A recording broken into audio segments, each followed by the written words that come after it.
Bienvenidos a un nuevo episodio en el que vamos a orar a partir de la escucha de la palabra de Dios. Gracias por compartir con nosotros. Empezamos poniéndonos en la presencia del Señor, en el nombre del Padre, del Hijo y del Espíritu Santo. Amén. Iniciemos pidiendo iluminación al Espíritu Santo. Oh Espíritu Santo, amor del Padre y del Hijo, inspírame siempre lo que debo pensar, lo que debo decir, cómo debo decirlo, lo que debo callar, cómo debo actuar, lo que debo hacer, para gloria de Dios, bien de las almas y mi propia santificación. Espíritu Santo, dame agudeza para entender, capacidad para retener, método y facultad para aprender, sutileza para interpretar, gracia y eficacia para hablar. Dame acierto al empezar, dirección al progresar y perfección al acabar. Amén. La lectura de hoy nos muestra a un San Pablo que está enfrentando una situación preocupante en una de las comunidades que él fundó, los Gálatas, convertidos a la fe cristiana, pero venidos del paganismo grecorromano. Nunca habían practicado la religión judía, pero Pablo les había anunciado a Jesucristo y la salvación por la fe. Llegaron algunos judíos, supuestamente con autoridad de los apóstoles que conocieron a Jesús, a indicarles que debían circuncidarse y cumplir la ley judía para poder salvarse. Estos que Pablo llamará más adelante, en tono irónico como superapóstoles, desacreditan a Pablo por no haber conocido directamente a Jesús. Entonces Pablo defiende su autoridad de apóstol y la enseñanza que les dio a los Gálatas. Escuchemos. Lectura de la carta del apóstol San Pablo a los Gálatas, capítulo 1, versículos del 11 al 20. Os notifico, hermanos, que el evangelio anunciado por mí no es de origen humano. Yo no lo he recibido ni aprendido de ningún hombre, sino por revelación de Jesucristo. Habéis oído hablar de mi conducta pasada en el judaísmo, con qué saña perseguía a la iglesia de Dios y la asolaba, y me señalaba en el judaísmo más que muchos de mi edad y de mi raza, como partidario fanático de las tradiciones de mis antepasados. Pero, cuando aquel que me escogió desde el seno de mi madre y me llamó por su gracia se dignó revelar a su Hijo en mí, para que yo lo anunciara a los gentiles, enseguida, sin consultar con hombres, sin subir a Jerusalén a ver a los apóstoles anteriores a mí, me fui a Arabia y después volví a Damasco. Más tarde, pasados 3 años, subí a Jerusalén a conocer a Cefas y me quedé 15 días con él. Pero no vi a ningún otro apóstol, excepto a Santiago, el pariente del Señor. Dios es testigo de que no miento en lo que os escribo. Palabra de Dios. La lectura de hoy parece contradecir la lectura con la que oramos la semana pasada. En ella, recordemos, Pablo se apoyaba en el poder de la tradición, es decir, las enseñanzas orales que recibió acerca de Jesús, diciendo: Yo he recibido una tradición que procede del Señor y que a mi vez os he transmitido. Esto está en la primera carta a los Corintios capítulo 11 versículo 23. En la lectura de hoy, sin embargo, parece despreciar la tradición, las enseñanzas de origen humano. Os notifico, hermanos, que el Evangelio anunciado por mí no es de origen humano. Yo no lo he recibido ni aprendido de ningún hombre, sino por revelación de Jesucristo.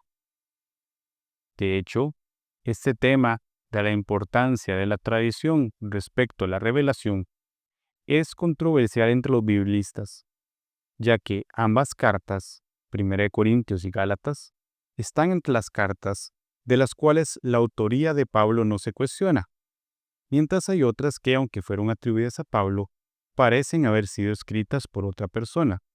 Entonces queda la duda de por qué el mismo Pablo sostenía visiones tan contrastantes en este tema. Según el académico Michael Winger, no tendría sentido para Pablo despreciar las enseñanzas de origen humano, porque si no, las enseñanzas que los Gálatas recibieron de él no tendrían sentido, porque la enseñanza de Jesús no les fue dado a ellos por revelación, sino por intermediación de Pablo. Tal parece que Pablo hace una distinción entre la enseñanza y el conocimiento de Cristo con respecto al Evangelio o el llamado de Dios. Cualquiera puede oír la enseñanza de Dios, conocer de Él, pero solo por la acción del Espíritu Santo puede recibir el Evangelio y ser llamado por Dios a la vida divina. De hecho, Pablo conocía de Jesús antes de encontrarse con Él, y lo que conocía de Él hacía que su celo por la enseñanza judía se inflamara al punto de perseguir a los cristianos.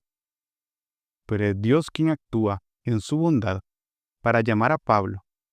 Es una revelación personal, una prerrogativa divina, aunque la información sobre Cristo sea tradición, sea algo que se va transmitiendo de generación en generación.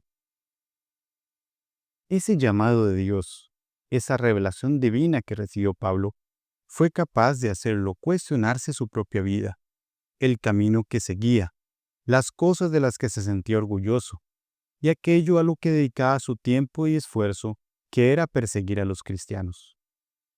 Por ello, la escena de Hechos de los Apóstoles, de Pablo cayendo al suelo en su viaje a Damasco, quedando ciego por el encuentro con el Señor, es una imagen de ese encuentro con Cristo que hace cambiar la dirección de la vida. Se va al desierto, a Arabia y Damasco a aprender, meditar y crecer en Jesús, una especie de retiro espiritual para profundizar en el llamado que Dios le hace y comenzar un camino de configuración con Jesús. Este proceso de conversión en Pablo, que para nada es momentáneo, le da a él la clave para defender su autoridad. Su autoridad no viene de conocer a los apóstoles ni de conocer a Cristo en persona, sino de su testimonio de vida, de lo que Dios ha obrado en él.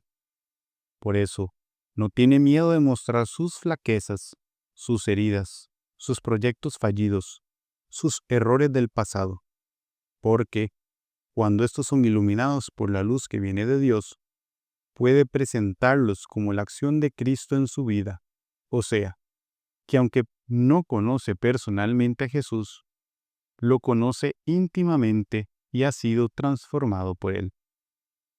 Escuchemos nuevamente la lectura y con esta interpretación en mente, dejemos que Dios nos hable a nuestra vida.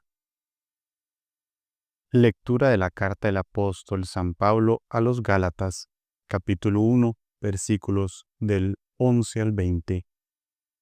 Os notifico, hermanos, que el Evangelio anunciado por mí no es de origen humano. Yo no lo he recibido ni aprendido de ningún hombre, sino por revelación de Jesucristo. Habéis oído hablar de mi conducta pasada en el judaísmo, con qué saña perseguía a la iglesia de Dios y la asolaba, y me señalaba en el judaísmo más que muchos de mi edad y de mi raza, como partidario fanático de las tradiciones de mis antepasados. Pero, cuando aquel que me escogió desde el seno de mi madre y me llamó por su gracia, se dignó revelar a su Hijo en mí, para que yo lo anunciara a los gentiles, enseguida, sin consultar con hombres, sin subir a Jerusalén a ver a los apóstoles anteriores a mí, me fui a Arabia y después volví a Damasco. Pero más tarde, pasados 3 años, subí a Jerusalén para conocer a Cefas, y me quedé 15 días con él. Pero no vi a ningún otro apóstol, excepto a Santiago, el pariente del Señor. Dios es testigo de que no miento en lo que os escribo.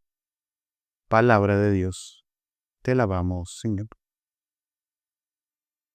Muchas veces, nosotros como aquel pueblo de Galacia, creemos que la buena noticia de Dios que nos ama y nos llama es algo que alguien se ha inventado. Dejamos de creer en ella. Nos parece una cosa que alguien se ha inventado para engañarnos. Y mientras tanto, aceptamos las enseñanzas de gente que viene a darnos un nuevo evangelio, entre comillas, porque como dice Pablo en Gálatas capítulo 1, versículo 7, no es que haya otro, sino que hay gente que los está perturbando y quiere alterar el evangelio de Cristo. Los nuevos superapóstoles que quieren predicar un nuevo evangelio se basan en la autoridad científica y descartan como irracional la fe. Se descarta la tradición de la Iglesia, las revelaciones que los santos han tenido y que quieren imponer una nueva forma de vivir. ¿Cómo podemos discernir aquello que realmente viene de Dios? Uno de los pilares de nuestra fe es contar nuestra historia, mostrando lo bueno y lo malo, y cómo Dios ha actuado en nuestra vida, mostrar la verdad de lo que somos y hemos sido, aceptando nuestro pasado y presente, no ocultando nada, para mostrar la verdad, para ver que Dios sigue haciendo cosas grandes en nuestra vida. La vida cristiana es un proceso. La conversión no pasa de la noche a la mañana. Pasamos por el fuego, caemos en el pecado, somos débiles, tenemos vacíos y heridas. De todo eso se aprovecha el Señor para hacernos ver su amor y su fuerza en medio de nuestra debilidad. Pero si nos creemos los fuertes, los santos, si creemos que tenemos que ser esos cristianos invencibles, inmaculados, no vamos a dejar a Dios actuar.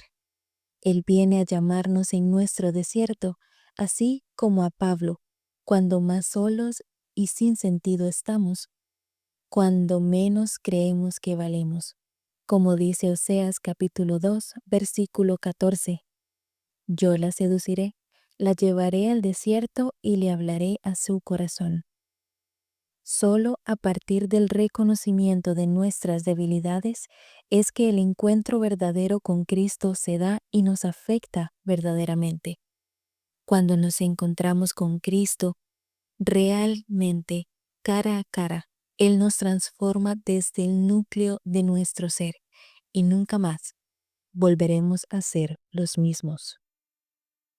Respondamos al Señor en oración. Señor Jesús, ahora que hemos escuchado y reflexionado sobre la vida de San Pablo y cómo a pesar de sus debilidades y errores te mostraste en su vida, te pedimos nos ayudes a asumir nuestra debilidad, nuestros errores y aquellas cosas que nos avergüenzan. Queremos creerte a ti y a todos los que vienen en tu nombre. Queremos que nos transformes desde adentro para que esas heridas, esas fallas, sirvan para mostrar tu gloria. Llénanos de ti para que cuando vengan las críticas no sea la preocupación lo primero que venga a nuestra mente, sino que sea la paz que tú nos das. Te pedimos tu ayuda para no vivir superficialmente, sino que podamos reflejar el cambio que haces en nosotros cuando nos dejamos transformar por tu amor. Que podamos responderte como San Pablo, que aún en el desierto y en el sinsentido te ganes nuestro corazón y luego nos lances al mundo para llevar tu evangelio a los demás. Que podamos darnos al que más nos necesita, como tú te diste por nosotros. Amén. Gracias por escuchar este episodio de Palabras de Vida Eterna. Si le gustó, no olvide darle me gusta, suscribirse y compartirlo con aquellas personas a las que les pueda servir. Si desea, también puede dejar su comentario, sugerencia o meditación en la caja de comentarios.